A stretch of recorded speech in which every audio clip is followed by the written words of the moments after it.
Manitoba Bushcrafting and Reviews. Here is another box, another package, and actually I got two packages this time.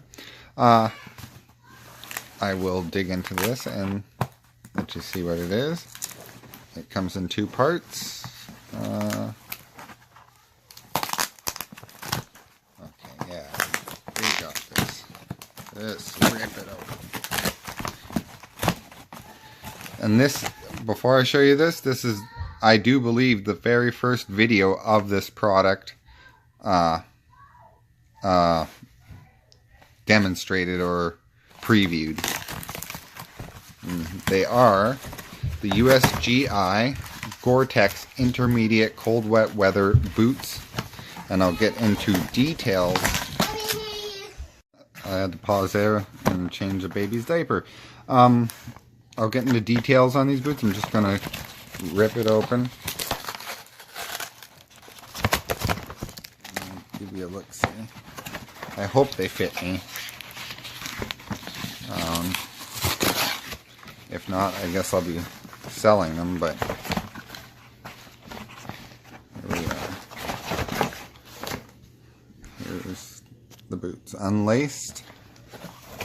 They did not come with liners, so I had to buy the liners separately. So that's them.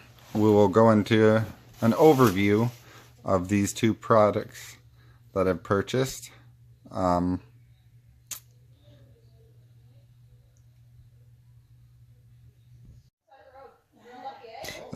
The second thing I've ordered is right here, and it goes with the boots. It is the liners that come with these boots, and I'll explain more about those after we're done opening it. So let me grab a knife and I'll come right back. Okay. So see, every time I do these unboxings, it really doesn't work out for me. I'm gonna have to just cut it open off cam so I don't wreck anything. Okay, I'll be back in a sec. Okay, so I cut them open. I'll get into it more once I show these to you. And these are the inserts or liners that go with the boots.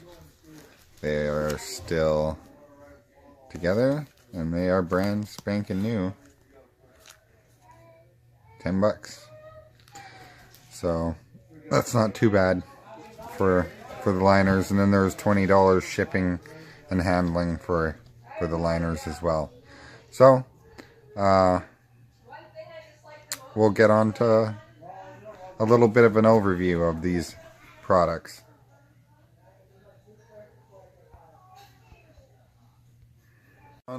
Any further, I'm going to put one of these on just to show you how they do this. I just figured it out myself. So liners on. It is a snug fit, so these boots probably will need a break-in period. Anyhow, they have Velcro right here, and then yeah, Velcro down here. I think I'm wearing the wrong foot, but whatever. Anyhow, you just take this Velcro and you fold it over like that, and that's a nice snug fit right there. And you can insert it into your boot, and it's almost like a sock. It's that tight.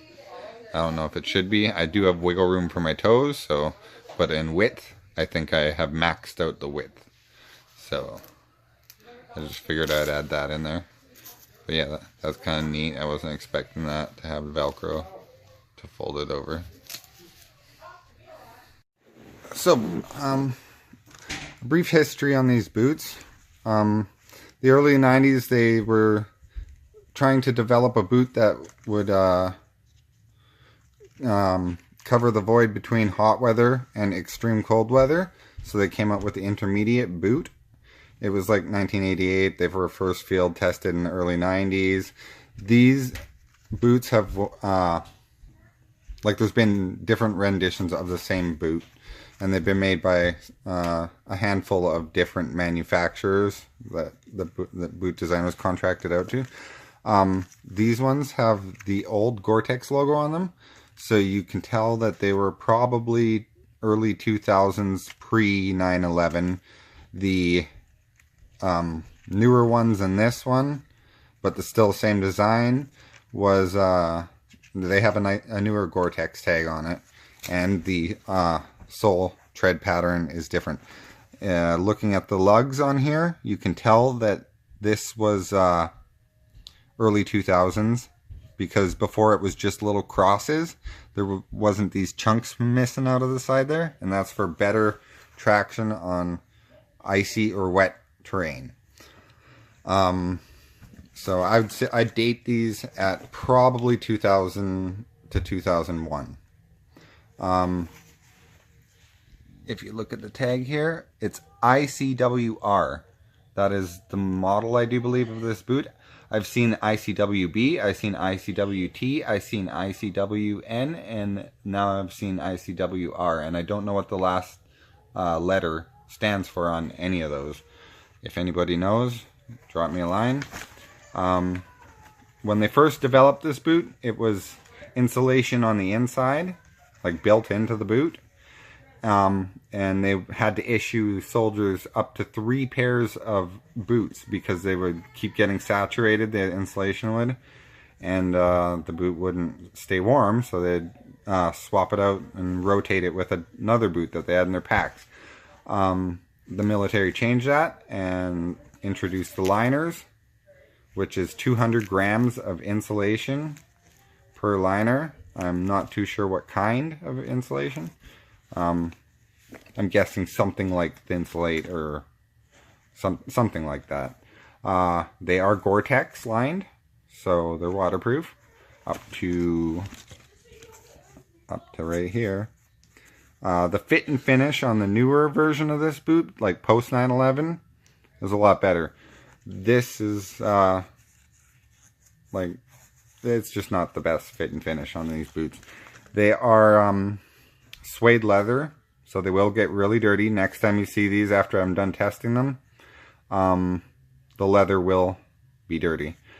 There's just no way to get around it if you're using it the way it should be used. So yeah, I can tell they're around anywhere from 1999 to 2001 by the tags and the tread pattern on the outsole.